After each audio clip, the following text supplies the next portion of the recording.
बिस्मिल्लाहिर्रहमानिर्रहीम। मेरे अजीज दोस्तों, अस्सलाम वालेकुम। आज मेरा मौजू है कि पाकिस्तान फौज, उसकी जज्बा हुब्बुल वतनी 1947 पे क्या था। मैं आपको बता चुका हूँ कि पाकिस्तान फौज ने एक बहुत बड़ा किरदार अदा किया था नॉन मुस्लिम्स के लिए, गैर मुस्लिमों के लिए। उनको जहाँ जहाँ भी वो थे उनको इकट्ठा किया, उनकी हिफाजत की और उनको बसलामत हिंदुस्तान भेजा। अब देखना ये है कि जो हमारे अपने लोग थे, जो मुहाजिरीन आ रहे थे, जो बहुत सारे काफिलों में आ रहे थे, उनके लिए क्या हुआ। दरअसल काफिले तो अगस्त में शुरू हो गए थे, इधर भी आते थे उधर भी जा रहे थे, लेकिन हमारे जो मुसलमान काफिले थे उनके लिए मसला पैदा हुआ। फिर दूसरा मसला ये पैदा हुआ कि जब पाकिस्तान बना है तो यहाँ ज़्यादातर हिंदू और सिख मुलाजिम थे। जैसे अब पुलिस है, पुलिस में बहुत ज़्यादा सिख मुलाजिम थे, बाकी जो जॉब थे उनमें ज़्यादातर हिंदू थे। ये अचानक जब छोड़ कर गए तो एक किस्म का पाकिस्तान में तो ब्रेक डाउन हो गया कि तमाम जॉब जो है वो काम करना छोड़ गए, जबकि हमारी ज़रूरत ये थी उस वक्त कि हमें एक बड़ी इफ़ेक्टिव पुलिस भी चाहिए थी और बाकी जॉब भी बहुत काम करने वाले चाहिए थे ताकि लोगों की हिफाजत की जा सके। अब मसला ये हुआ कि पुलिस में जब सिख चले गए तो लोगों ने यहाँ आज़ाद हो गए, डाकू वाकू जो भी थे, तो लोगों ने यहाँ डाके डालना शुरू कर दिए। ख़वातीन की रेप होनी शुरू हो गई, लोगों से ज़बरदस्ती पैसे लेने शुरू हो गए, लोगों को घरों से सामान उठाना शुरू हो गए। तो इस किस्म का जो प्रॉब्लम आया उसके लिए हमें पुलिस की बड़ी ज़रूरत थी।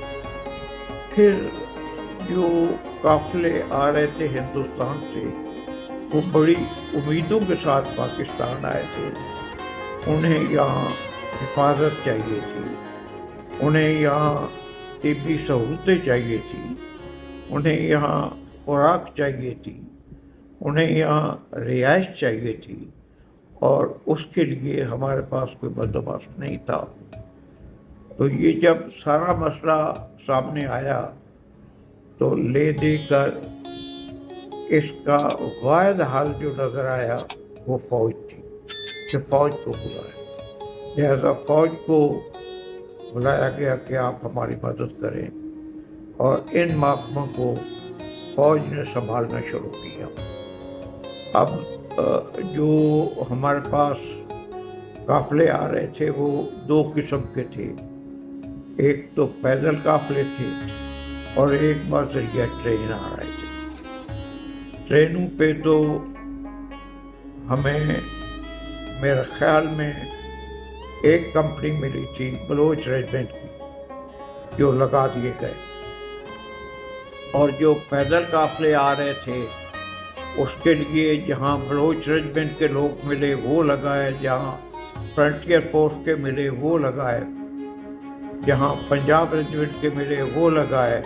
और ये जो काफिले आ रहे थे ये भी तकरीबन 30 से 40 मील लंबे होते थे। अब अंदाज़ा लगाएं कि उनकी हिफाजत करना कितना मुश्किल था, लेकिन बहरहाल फौज ने इनको संभाला और इनको हिफाजत से पाकिस्तान लाया गया। इसी तरह जो बज़रिया ट्रेन आ रहे थे उन पे सिखों के हमले होते थे, वो बलोच रेजिमेंट ने संभाले और बलोच रेजिमेंट का नाम इतना ज़्यादा मशहूर हुआ कि पंजाब में औरतें बलोचों के नाम से बच्चों को डराती थीं। और यहाँ तक एक वाक़या हुआ कि एक स्कूल जो बरलबे सड़क था उस पर किसी ने नारा लगा दिया कि बलोच आ गए, बलोच आ गए। तो बच्चे और टीचर सब भागकर कमाद में छुप गए। तो इससे आप अंदाज़ा लगाए थे बलोचों की कितनी दहशत हुई थी।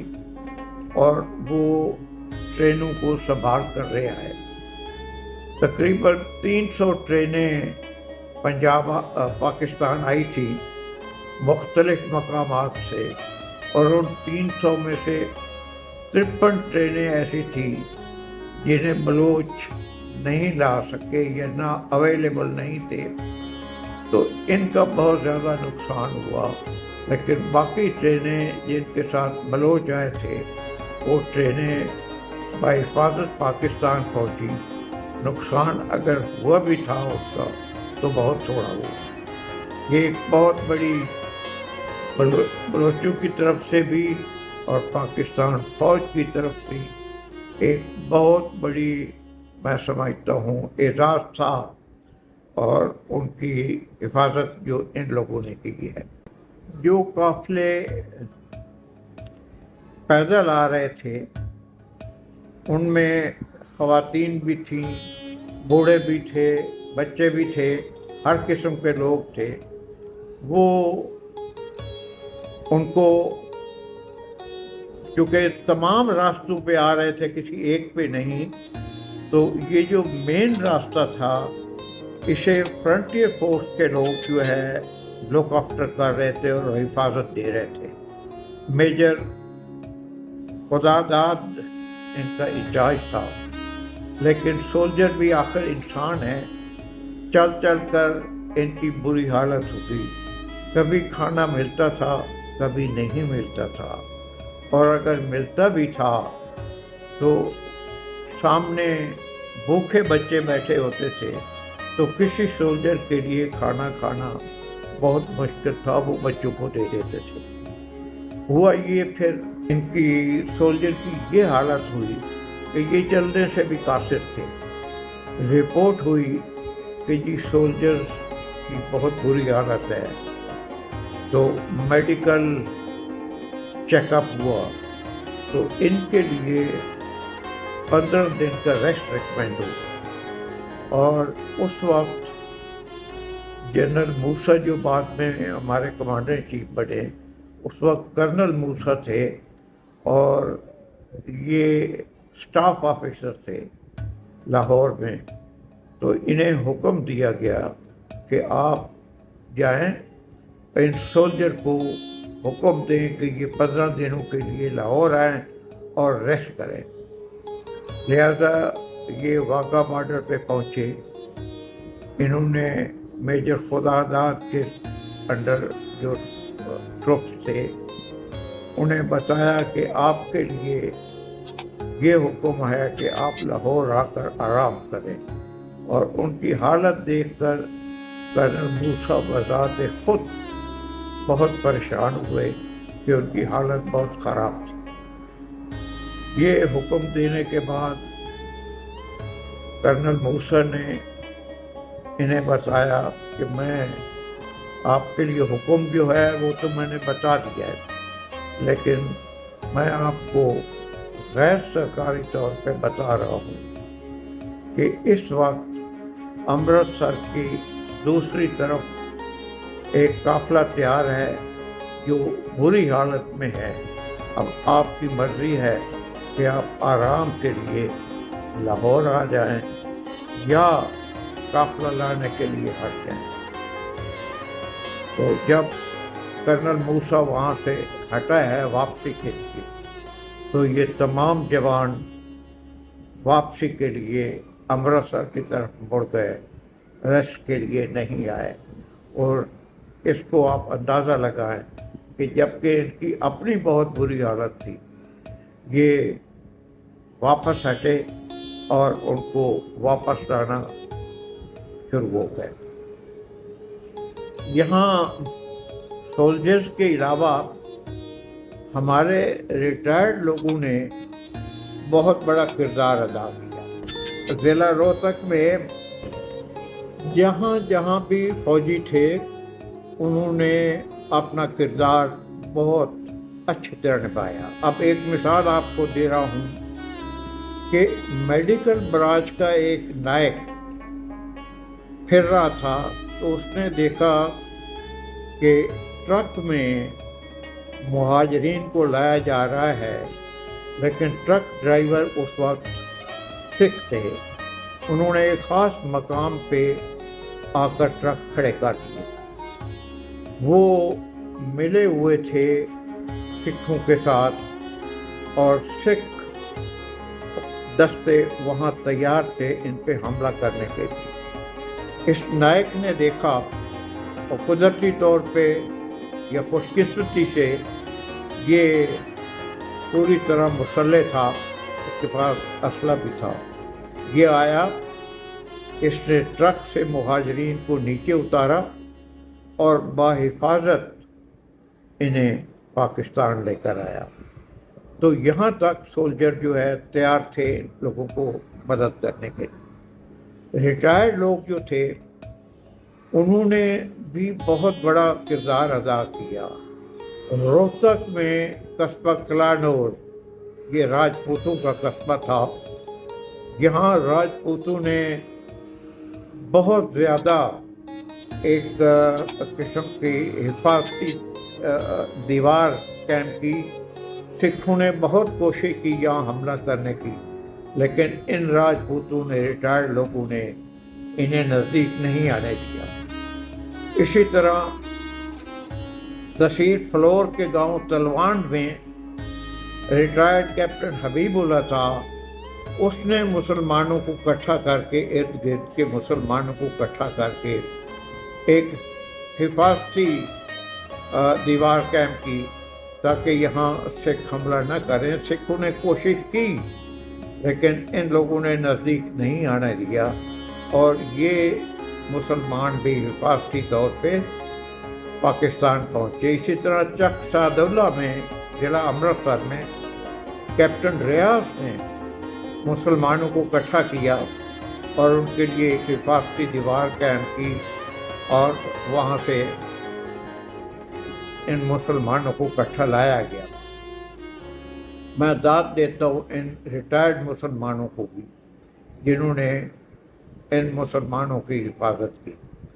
اسی طرح اور جو ہمارے ادھر ادھر کے فوجی تھے، مثلا پروبن ہاس کے کچھ فوجی تھے، تو وہ ان مہاجرین کو موگا فیروز پور اور گنڈا سنگھ اٹاری کے راستے تقریباً انہوں نے 2 لاکھ مسلمانوں کو بحفاظت پاکستان پہنچایا۔ اس طرح 316 پنجاب تھی، انہوں نے گرداسپور سے مسلمانوں کو اکٹھا کیا اور تقریباً 1 لاکھ مہاجرین پاکستان پہنچائے۔ 513 ایف ایف نے نہر اپر باری دواب سے تقریباً 6 لاکھ مسلمانوں کو پاکستان پہنچایا۔ 13-12 فرنٹیئر فورس نے ضلع جالندھر سے مسلمان نکالے، تقریباً 2 لاکھ مسلمانوں کو انہوں نے پاکستان پہنچایا۔ اور بلوچوں کو آپ کو بتایا ہے کہ بلوچ سولجرز نے 300 ٹرینیں، جن میں سے 53 ٹرینیں وہ حفاظت نہیں کر سکے، اویلیبل نہیں تھے، باقی ساری ٹرینیں بحفاظت پاکستان لے آئے، تو پھر بہت بڑا کام ہے۔ اس کے علاوہ جب قائد اعظم نے ریکویسٹ کی، تمام قوم سے اپیل کی تھی امداد کے لیے، تو ہمارے سولجرز نے جو کچھ ان کے تھا وہ امداد میں دے دیا۔ یعنی اس زمانے میں آپ دیکھیں کہ ایک سولجر کی تنخواہ 15 سے 20 ہزار ہوا، 15 سے 20 روپے ہوتی تھی، تو انہوں نے ساری اپنی تنخواہیں وہ امداد میں دے دی، اور اس وقت 7 ڈیو جو تھا اس نے 2,74,556 روپے اکٹھے کیے، 8 ڈیو نے 97,737 روپے اکٹھے کیے، 9 ڈیو نے 1,00,000 تقریباً 79,497 روپیز اکٹھے کیے، 10 ڈیو نے 2,61,013 روپے اکٹھے کیے، مشرقی پاکستان لاگ ایریا نے 30,269 روپے اکٹھے کیے، اور یہ اس زمانے میں بہت زیادہ خطیر رقم تھی۔ سولجر نے اپنے گھر سے بھی جو کچھ تھا اٹھا کر دے دیا، اور یہ ہوا کہ سولجر کے اپنے گھروں میں فاقے ہونے لگے، اور سولجر کے اپنے بچے اور ان کی خواتین بہت زیادہ بری حالت ان کی ہو گئی، بیمار ہونا شروع ہوئی، ہسپتال CMH بھر گئے سولجرز کے فیملیز سے۔ تو کمانڈر ان چیف نے انکوائری کا ایک اسپیشل آرڈر دیا کہ پتہ چلے کہ یہ کیا مسئلہ ہوا ہے۔ تو اس سے پتہ چلا کہ سولجرز نے اپنی ساری تنخواہیں اور گھر میں جو راشن تھا وہ سب اٹھا کر مہاجرین کو دے دیا ہے۔ تو کمانڈر ان چیف کو اپنا ایک آرڈر ایشو کرنا پڑا کہ یہ لوگ آئندہ نہیں دیں گے اپنی تنخواہیں اور یہ گھر کا خرچہ، تاکہ یہ لوگ اپنی صحت کے بارے میں ٹھیک ہوں۔ تو یہاں تک حالت پہنچ گئی کہ سولجر کا بری حالت تھی۔